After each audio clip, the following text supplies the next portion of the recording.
বৈশাখী মেলা যখন বলি তখন কিন্তু ওই মেলাটা বিদেশে আর বৈশাখে হয় না, শুধু বৈশাখ জুড়েই হয় না, বৈশাখ জ্যৈষ্ঠ আষাঢ় পর্যন্ত চলে যায়। কারণ হচ্ছে যে এই বৈশাখী মেলাকে কেন্দ্র করে যে আমরা নববর্ষটা উদযাপন করি সেটা আসলে আমাদের আইডেন্টিটি কোয়েস্ট। আমরা আমাদের পরিচিতি অনুসন্ধান করি, আর পরিচিতি অনুসন্ধান মানেই চিন্তা করে দেখুন, আমরা পাস অন করতে চাই, আমাদের বংশ পরম্পরায় দিতে চাই, আমরা যে বাঙালি আমাদের সেই সমৃদ্ধ সেই ইতিহাসটাকে আমরা তুলে আনতে চাই, কাদের কাছে আনতে চাই, আমাদের সন্তানদের কাছে। আর এগুলোর ব্যাপারগুলো কিন্তু আমরা একটু ভেঙে ভেঙে বোঝাই। ফলটা দিয়ে চেনাই বাংলাদেশ, ফুলটা দিয়ে চেনাই বাংলাদেশের এই বৈশাখের সময় যে লাল রংটা যে আছে, ওই লাল রংটা দিয়ে চেনাই, এটা তো হালখাতা থেকে এসেছে।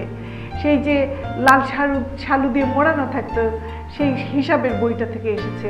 তো আমরা আসলে আমাদের সন্তানকে হাতে তুলে ওদিন বাংলাদেশি খাবার খাওয়াই, বাংলাদেশে ফুল ফল এবং সেই মধুটা তুলে ধরতে চাই এই বৈশাখী মেলাকে কেন্দ্র করে।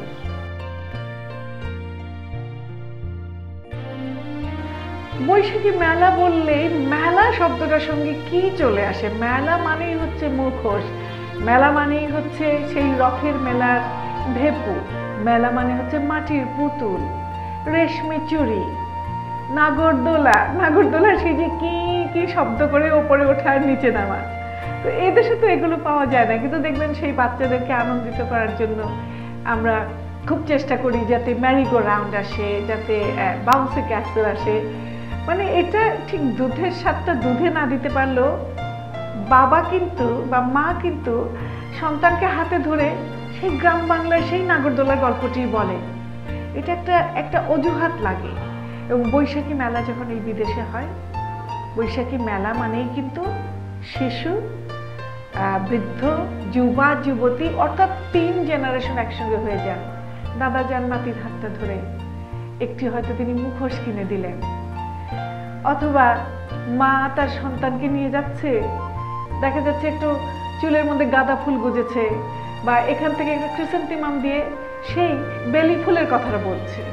তো আসলে বৈশাখী মেলাতে শিশুকে আনন্দিত করে রাখার যদি উপকরণ, বাংলাদেশ থেকে সেই উপকরণটাই যে কোনো একটা ফর্মে পিঠা পুলি খাবার, নাগরদোলা, খেলনা, ভেপু, এগুলো দিয়ে আমরা তুলে এনে তার হাতে দিয়ে বলতে চাই এই আমাদের উত্তরাধিকার।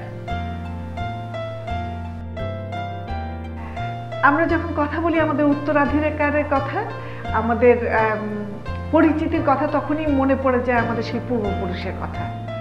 সেই কোন কালে একদিন শীতল জলে ঝাঁপিয়ে পড়েছিলেন, এই দেশে নির্মাণ করেছিলেন তাদের ঘর, সেই সূত্র ধরে আমরা এসেছি।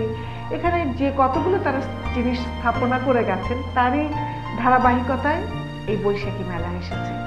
আমরা তাদেরই উত্তরাধিকার, এবং আমাদের সন্তানরা আগামীতে আমাদের উত্তরাধিকারী যে হবে তার সূত্রে হয়তো নতুন কিছু করবে, কিন্তু তার মধ্যে তার হাবটা হবে বাঙালিয়ানা, এবং বাংলাদেশের অকৃত্রিম আত্মাটা যা চায় তাই সেখানে প্রতিষ্ঠা থাকবে।